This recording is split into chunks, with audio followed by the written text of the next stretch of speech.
Hello friends, இன்றைக்கி வந்து புளிக்குழம்பு வைக்க போகிறோம். அதுக்கு வந்து ஒரு நெல்லிக்காய் அளவுக்கு புளி எடுத்து கரைச்சிக்கலாம். இன்றைக்கி நம்ம பேசுகிறது ஃபுல் விளாக் பார்க்க போகிறோம். இதுதான் என்னோடய ஃபஸ்ட்டு விளாக். எப்படி இருக்குன்னு சொல்லுங்கள். புளியை கரைச்சியாச்சு. இப்போ புளி தண்ணி வந்து நம்ம நல்லா கரைச்சிப்போம். இதே மெத்தடில் மீன் குழம்பும் வைக்கலாம். சரிங்களா? நான் வந்து 2 தக்காளி எடுத்தேன். 2 தக்காளியில் வந்து இங்கே பாருங்கள், கட் பண்ணி நான் பார்த்துக்கிட்டேன். ஓகேவா? 1 இது ஒரு ஆஃப் போட்டு மீதி ஆஃபை வந்து கொஞ்சமாக கட் பண்ணி வச்சுருவேன். குப்பையும் சவுண்டு வேறு போட்டு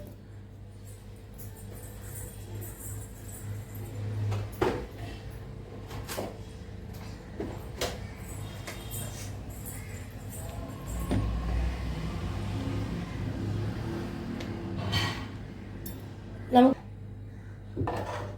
இப்போ நான் வந்து மிளகாத்தூள் ஒரு 3 ஸ்பூன் அளவுக்கு போட்டு ஃபஸ்ட்டு கரைச்சி வச்சுக்கிறேன். இப்போ ஒரு கடாயை வச்சுருக்கோம். கடாயை காய்ஞ்சதும் எண்ணெய் ஊற்றிக்கலாம். இப்போ கடாய் சட்டி காய்ஞ்சிருச்சு. நம்ம எண்ணெய் ஊற்றிக்கலாம். புளி குழம்புல கொஞ்சம் எக்ஸ்ட்ரா ஊற்றிக்கலாம்.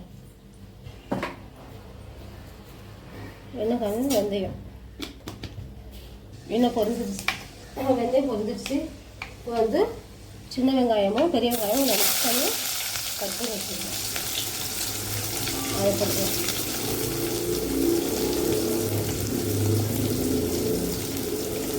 நம்ம வீடியோ எடுக்கலாங்கும் போது தான் நாய் கலைக்கும். சும்மா கிடக்கிற வண்டி எடுப்பாங்க, குப்பை வண்டி வரும், இவ்வளோ இடம் நடக்கும். வெங்காயம் பொரிஞ்சிருச்சு. வெங்காயத்தோடய இந்த நம்ம ஒரு அரை தக்காளி கட் பண்ணி வச்சு பார்த்தீங்கன்னா இது போட்டுக்கலாம். வதங்கிடுச்சா? இப்போ வந்து நேற்று சாரி ஃப்ரெண்ட்ஸ், கொஞ்சோடு சுண்டல் செஞ்சேன், மீதி பேலன்ஸ் இருந்துச்சு. அது வந்து குழம்பு போட்டுக்கலாம். இந்த எண்ணெயோட போட்டு வதக்கிக்கலாம்.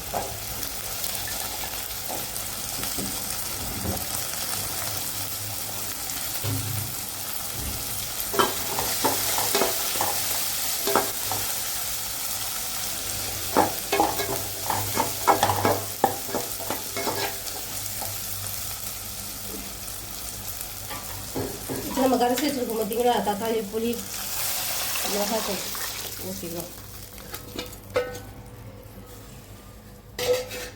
இது பொரிச்சதும் காய் என்ன காய் போட்டிருக்கேன்னா நான் கத்திரிக்காய் சாரி முருங்கைக்காவும் உருளைக்கிழங்கும். ஓகேவா? இது கொதிக்கணும். ஃபஸ்ட்டு தண்ணி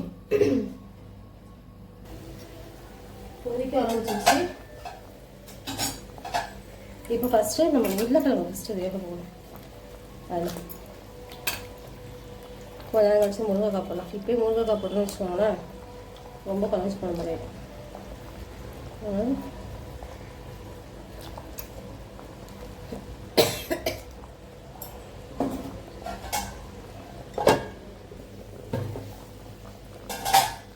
முருங்கைக்காய் போட்டுக்கலாம்.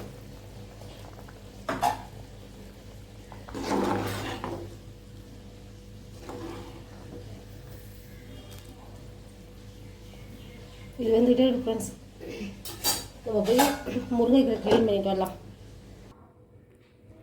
பார்த்தீங்களா, ஊரில் வந்து முருங்கைக்கீரையை மரத்தில் பறித்து ஆடுக்கும் மாட்டுக்கும் போடுவாங்க பாருங்கள். இப்போ சென்னையில் இந்த கட்டு 40 ரூபா இந்த கீரை கட்டு. இப்போ இதை க்ளீன் பண்ணி பொரியல் பண்ணும். இது வந்து நாட்டு முருங்கைக்கீரை இருக்குல்ல, நம்ம ஊரில் உள்ளது இல்லை. இந்த செடி முருகன் சொல்லுவாங்க பார்த்தீங்களா, இலை நீட்டாக இருக்கும் பார்த்தீங்களா, அந்த கீரை போல இருக்குது. ஏதோ ஒரு கீரை கிடைச்சா சரி.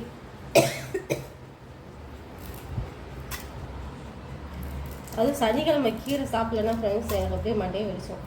ஏதாவது ஒரு கீரை சனிக்கிழமை சாப்பிட்டே ஆகணும். அது என்னன்னு தெரியல. உங்களுக்குலாம் ஏதாவது தோணுமா அப்படின்னு சொல்லி கமெண்ட் பண்ணுங்க.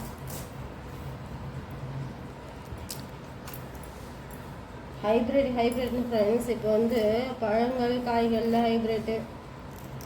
இப்போ கீரை ஏதோ கீரைங்கெல்லாம் வந்து புதுசு புதுசாக.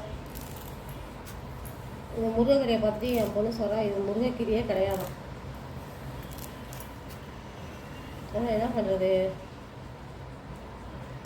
சனிக்கிழமை முருங்கைக்கீரை ஏதோ ஒரு கீரை சாப்பிட்லன்னா எனக்கு சாப்பிட்ட ஃபீலிங்கே இருக்காது. இப்போ குழம்பு நல்லா ரெடி ஆகிடுச்சு பார்த்தீங்களா, நல்லா திக்கா எண்ணெய் மறந்து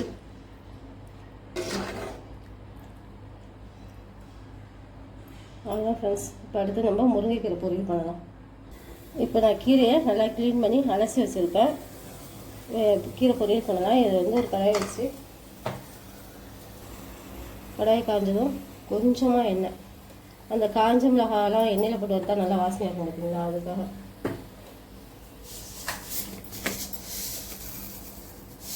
கொஞ்சம் கடுகு,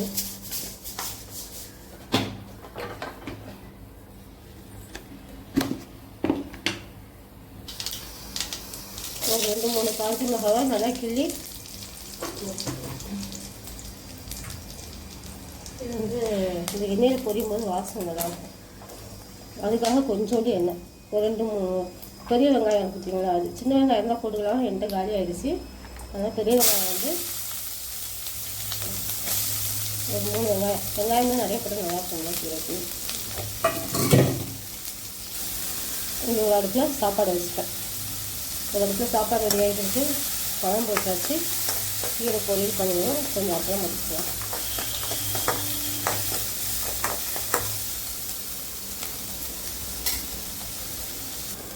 வெங்காயம் நல்லா வதங்கிடுச்சு. இப்போ நம்ம கொஞ்சமாக தண்ணி கொஞ்சமாக, ஏன்னா நம்ம கீரை வர அலசி வச்சுருக்கோமா தண்ணியில் போட்டு, அதனால் அதுலேயும் தண்ணி இருக்கும். அதனால் இதில் கொஞ்சமாக நம்ம தண்ணி ஊற்றி போய்க்கலாம். தண்ணி வச்சுனா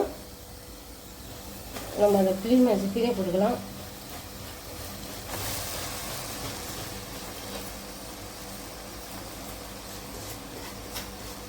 இது நம்ம மரத்துலேருந்து பறித்து க்ளீன் பண்ணால் கூட அலசணும்னு அவசியம் கிடையாது. அவ்வளோக்கு நமக்கு ஒரு மாதிரி அருவருப்பாக இருக்காது. இது வந்து நம்ம கடையில் வாங்கினதா, அவங்க எங்கே போட்டு எங்கே இழுப்புனாங்க என்ன எதுவும் தெரியாது. அதனால நம்ம ஒரு தண்ணியில் போட்டு ஒரு அலசிக்கலாம்.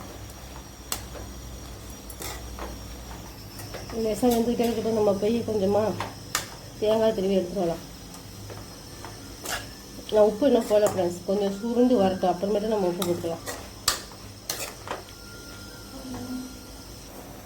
இப்போ தான் கீரைக்கு உப்பு போட போகிறோம். உப்பு கொஞ்சம் போட்டுக்கலாம். தண்ணி சுண்ட பிறகு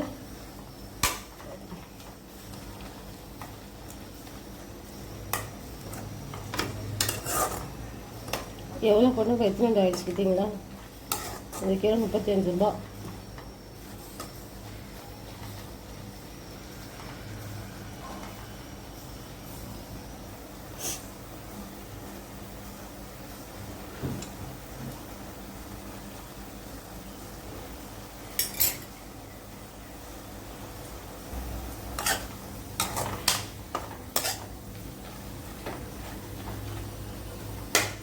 இந்த தண்ணி இருக்கு பார்த்தீங்களா, அதனால் இதுக்கு நான் கம்மியாக ஊற்றணும்னு சொன்னேன். ஏன்னா நம்ம கீரை அலசிருக்கோம் இதுல.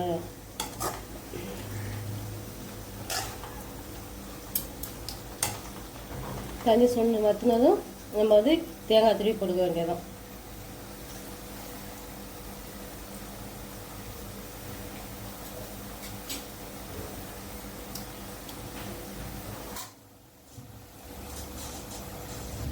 சாப்பாடும் ரெடி ஆயிடுச்சு.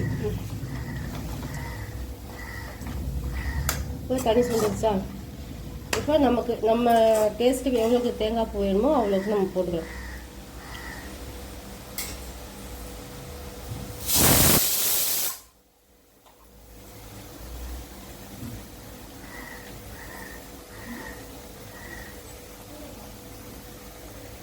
போட்டு ஒரு 4 பரட்டி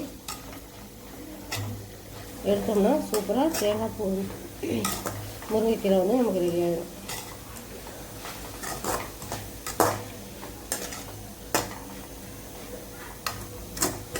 ஃப்ரெண்ட்ஸ், இப்போ நான் ஃபுல் விளாக் மாதிரி ஒரு வீடியோ நான் போட்டிருக்கேன் லஞ்சுக்கு மட்டும்.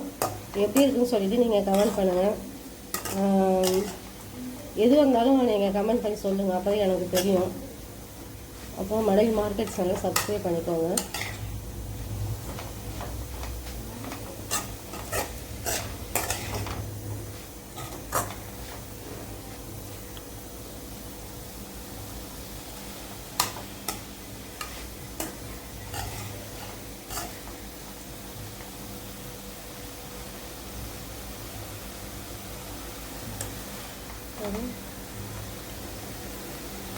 சூப்பராக பழக்கம் ரெடி ஆகிடுச்சு.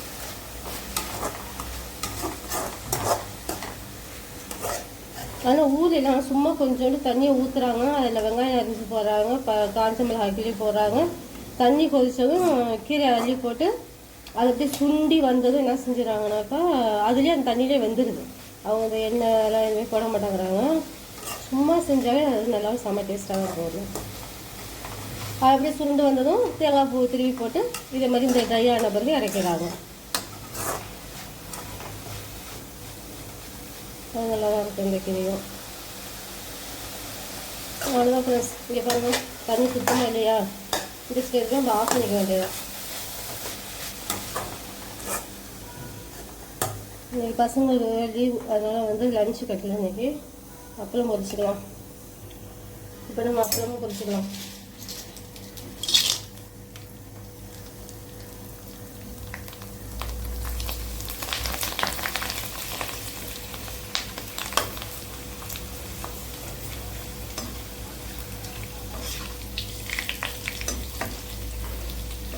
இது எண்ணெயே இல்லாமல் பொரிக்கிறாங்க. ஒரு நாள் ட்ரை பண்ணு. எண்ணெயே இல்லாமல் வெறும் உப்பில் போட்டு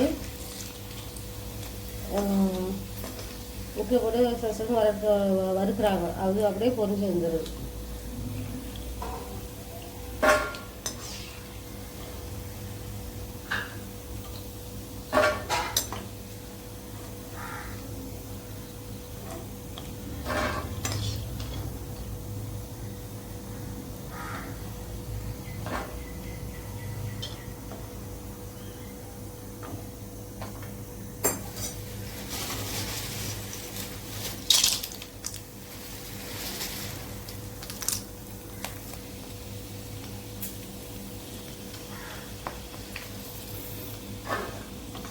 லஞ்ச் வேலை முடிஞ்சிடுச்சு. இன்னைக்கு